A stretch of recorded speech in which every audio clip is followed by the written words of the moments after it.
Hey,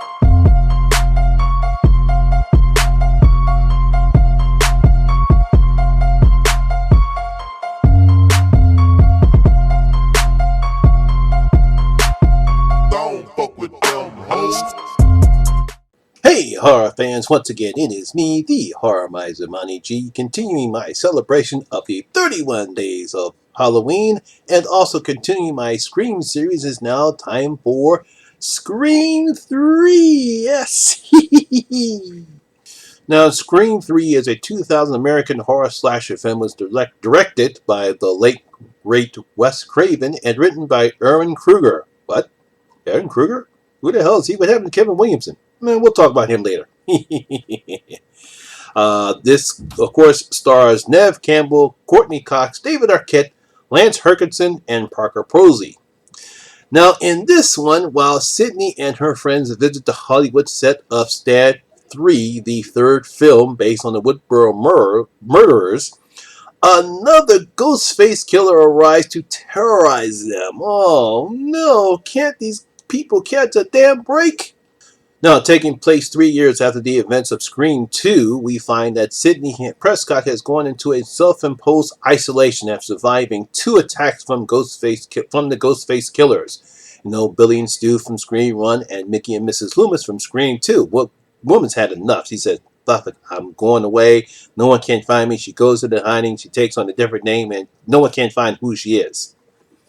Meanwhile, John Milton, a big Hollywood producer, is making Stab 3, the third film within the film that is based upon the Woodboro murders. Yes, for some reason they want to make a Stab 3.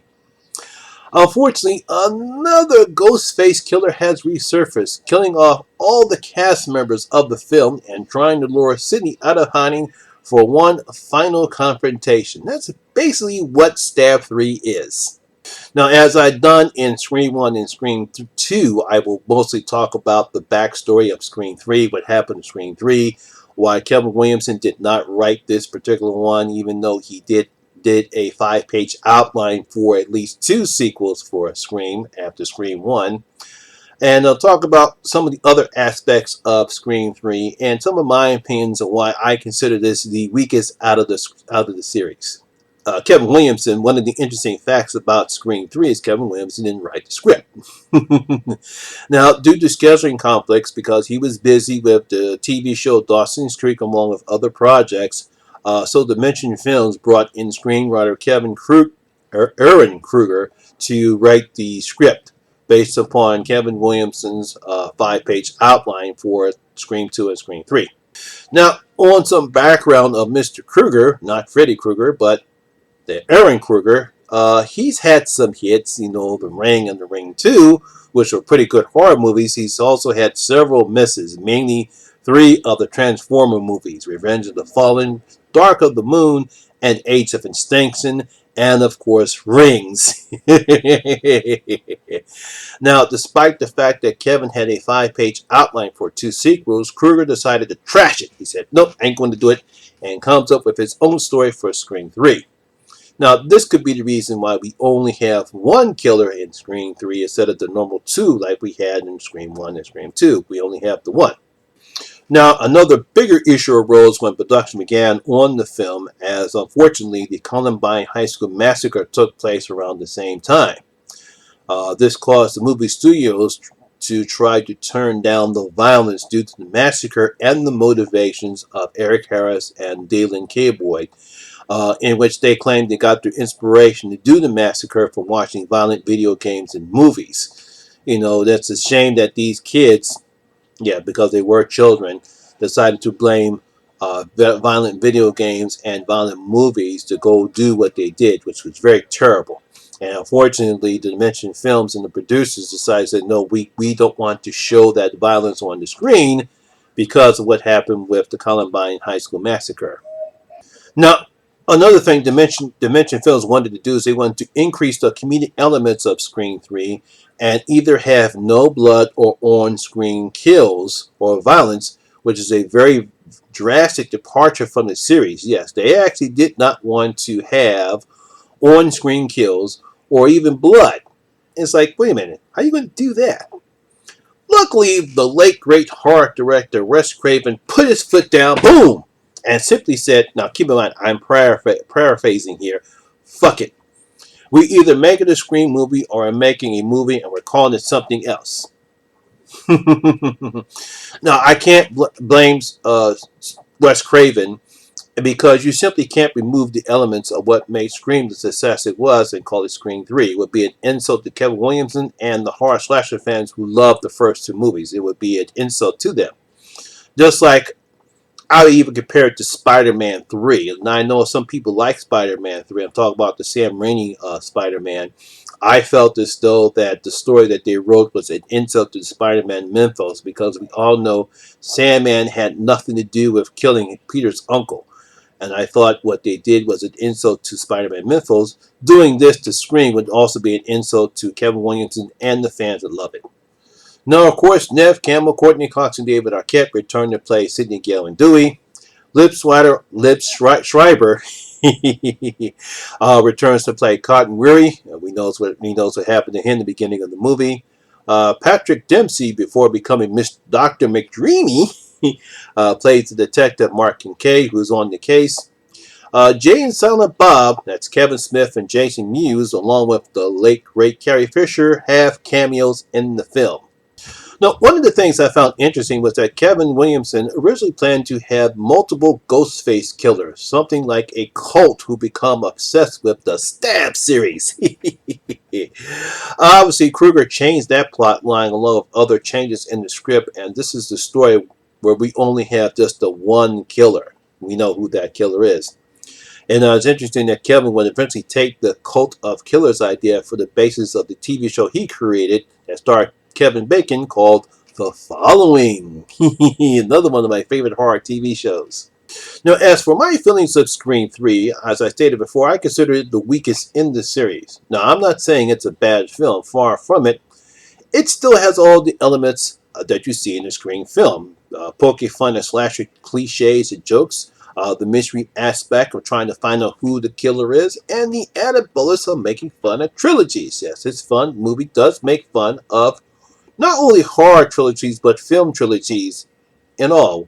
We get that little cameo by Jamie Kennedy as Randy. Remember, Randy was killed in Scream 2, where he talks about trilogies and said that even no one is safe, even the main star can die, meaning that there's a chance that we can actually see Sidney die in this particular version of Scream.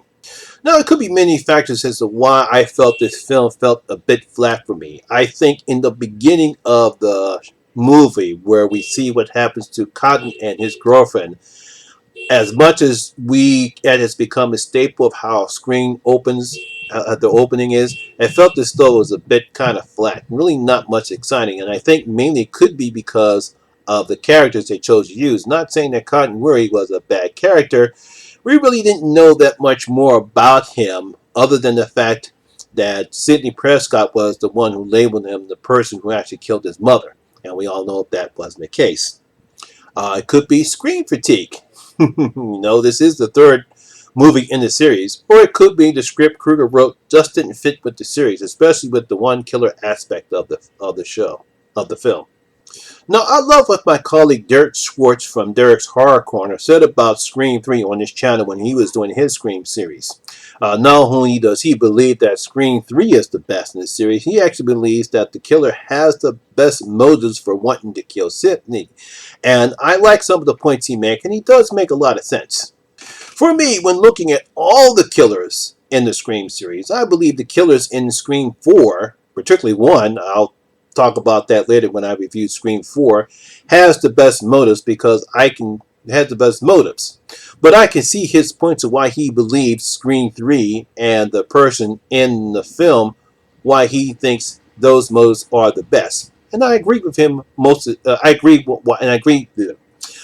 I see his points and I can understand why he believes so. If you want to check out his channel and see his Scream series to find out, I'll leave a link in the description box below so you can check out his channel. Really love his content. Now, Scream 3 was released on February 3rd, 2000, which is unusual for a slasher film to be released in February, but that's now becoming the norm now.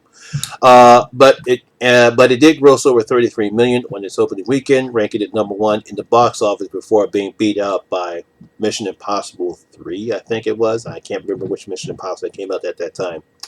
The film will go on to gross 161.8 million worldwide. However, it's ranked third in the series gross-wide, meaning that you have Scream 1 and Scream 2, but then Scream 3 and then Scream 4. So it actually goes down. Now, we really never know what kind of movie would have gotten if Kruger would have gone with the story that Kevin wrote. I thought it would have been an interesting fact to see a cult of people who have become obsessed with Stab, the film within the film, and become obsessed with Sidney Prescott. It would have been interesting to see that aspect of the movie. Perhaps that's something you might decide to go off with Scream 5, but we will see. Now, despite that fact, Scream 3 still gave the fans what they expect out of a Scream movie. A wild and crazy opening, the mystery aspect, who the killer is, making fun of horror tropes and cliches, and Sidney Prescott kicking ass. Yes, like I said before, I do still consider Scream 3 the weakest out of the series when I actually decide to rank them. Obviously, you know this would be my bottom one at least. And again, I'm not saying that Scream 3 is not a bad movie. I think it's a pretty good slasher film. There are worse slasher films or worse horror films than Scream 3. Another thing that I want to say was that the fact that I understand why Dimension Films and producers kind of freaked out over the Columbine Massacre, but you really can't do that to a slasher film. I mean, Scream 3, or Scream itself, is a slasher film.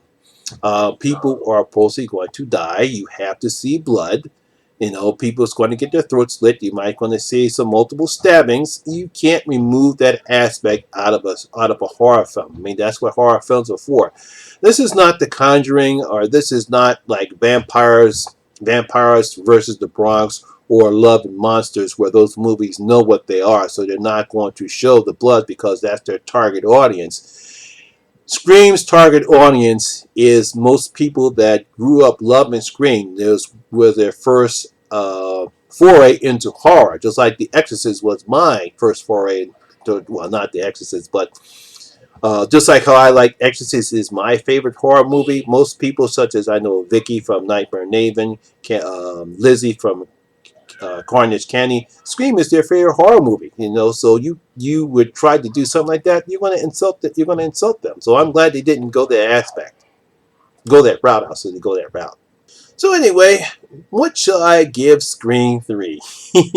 So I'm going to give Scream 3 3.5 out of my 5 bloody gold coins. 3.5 out of my 5 bloody gold coins.